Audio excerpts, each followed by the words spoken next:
For decades, people have claimed they were taken by beings from beyond Earth.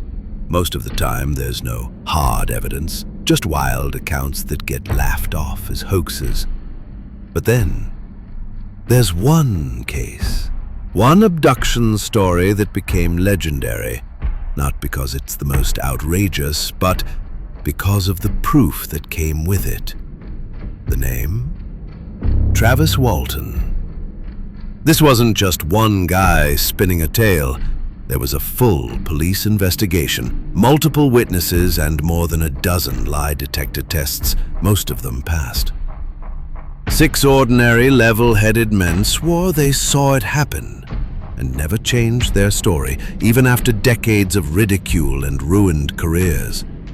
And even if you believed nothing alien happened, you still have to explain the polygraphs, the 5 days Walton vanished, and the massive search that found nothing.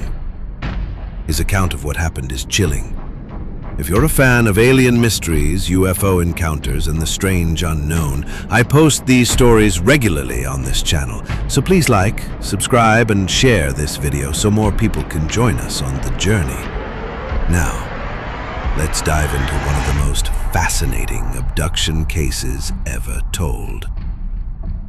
It was just after sunset on November 5th, 1975, when 6 men rattled down a remote logging road in Arizona's Apache Sitgreaves National Forest. The truck's headlights sliced through the trees, beams catching dust and pine needles swirling in the cold air. They were tired, another long day cutting timber, but in the fading light, something ahead caught their eyes. A strange, golden glow pulsed between the trunks. At first, it looked like a fire, but as they got closer, it became clear this was no wildfire. Suspended in the clearing, hovering silently above the ground, was a metallic disc-shaped craft. Its surface rippling with light as if it were alive. The men froze. Some leaned forward, their jaws slack. Others instinctively reached for the door handle as if to get out. In the passenger seat, 22-year-old Travis Walton's curiosity outweighed his fear. Before anyone could stop him, he flung open the door and stepped into the icy night. Every footstep crunched over pine needles as he walked toward the craft, bathed now in its unearthly glow. The others shouted, telling him to get back in the truck, but their voices were swallowed by the silence. Then, in an instant, the stillness shattered. A beam of blue-green light erupted from beneath the craft, striking Travis square in the chest. His body jerked violently, lifted off the ground, and thrown backward like a rag doll. The men in the truck screamed. Someone yelled, "He's dead!" In pure panic, the driver slammed the truck into gear, tires spitting dirt as they tore away down the logging road. No one dared to look back. The forest swallowed them in darkness, but the image burned into their minds, the beam, the body, and that silent, hovering thing wasn't going anywhere. The truck didn't stop for miles. Every man inside was shaking, their minds spinning between disbelief and raw terror. One of them finally broke the silence. "We have to go back." The words hung heavy in the cab, but deep down, they all knew leaving Travis alone in that forest was unthinkable. Reluctantly, they turned around, headlights once again carving through the trees until they reached the spot. The golden glow was gone. The clearing was empty. No craft, no beam, no Travis. They fanned out with flashlights, calling his name into the stillness, but the forest gave nothing back, only the rustle of pine needles in the wind. After nearly half an hour, the truth settled like lead in their chests. Travis had vanished. There was only one thing left to do. They drove to the nearest town and burst into the sheriff's office, blurting out their story all at once. An alien craft, a beam of light, their friend struck down and gone. The deputies stared at them, their expressions unreadable, until one finally said, "You expect us to believe that?" Word spread fast. By midnight, search teams were combing the woods, their flashlights bobbing through the undergrowth, dogs straining at their leashes. But there were no footprints, no signs of a struggle, nothing to explain what had happened. The following day, the story hit the media, and suspicion began to grow, not toward the mysterious craft, but toward the men themselves. Whispers of murder, cover-ups, and wild lies spread through the small community. The local sheriff started to push harder, and before long, the 6 men were brought in for polygraph tests. One by one, they told the same incredible story. And one by one, the machines confirmed. They were telling the truth.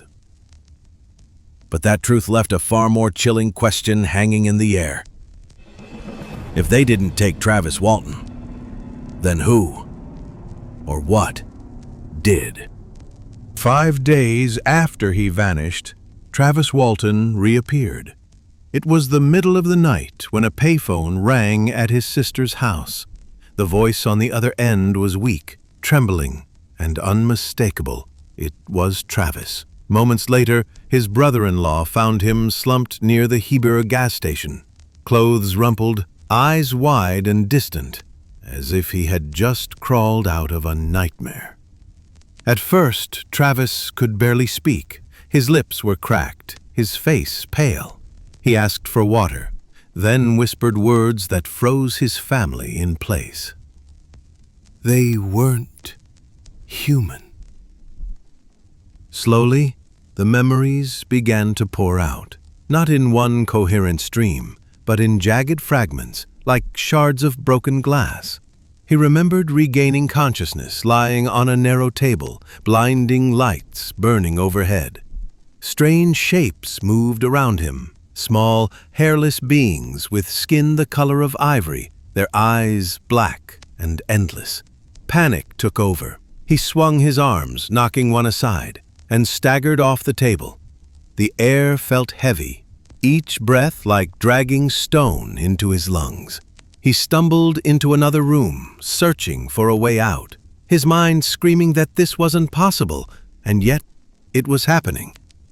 There was no door, no escape, only walls curving like the inside of a great metallic shell. Then a new figure appeared, not like the others. This one was taller, human-looking, dressed in a helmet and a smooth, seamless suit. Relief surged through him. Maybe this person could help. Without a word, the figure guided Travis down a corridor, its hand resting lightly on his back. For a moment, he thought he was safe. But as the door ahead slid open, revealing another room, the truth began to dawn. Wherever he wasn't going home. The room the tall figure led him into was bathed in a strange amber glow. Its walls seemed alive, pulsing faintly as if breathing. In the center stood a curved chair and a panel studded with controls Travis couldn't begin to understand. He turned to the figure to demand answers, but before he could speak, the helmeted human slipped away, leaving him alone. Then, they entered.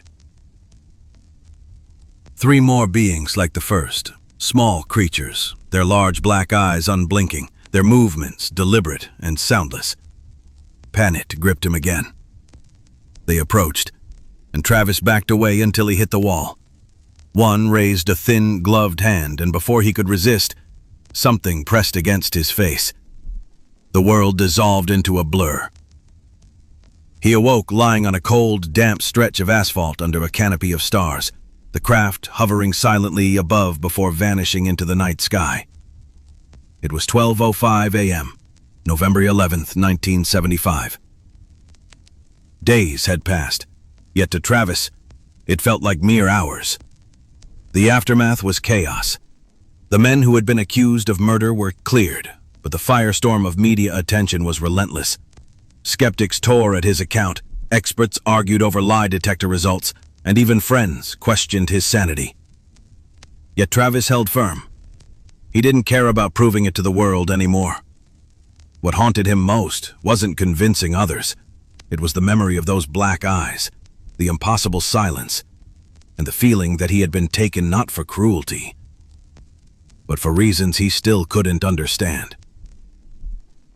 Decades later, under the weight of time and countless retellings, his story remains one of the most infamous and hotly debated abduction cases in history. And for Travis Walton, the only thing more terrifying than what happened aboard that craft is knowing it could happen again. 5 days gone, 6 witnesses, no answers. Subscribe for more alien mysteries, because next time, it could be you.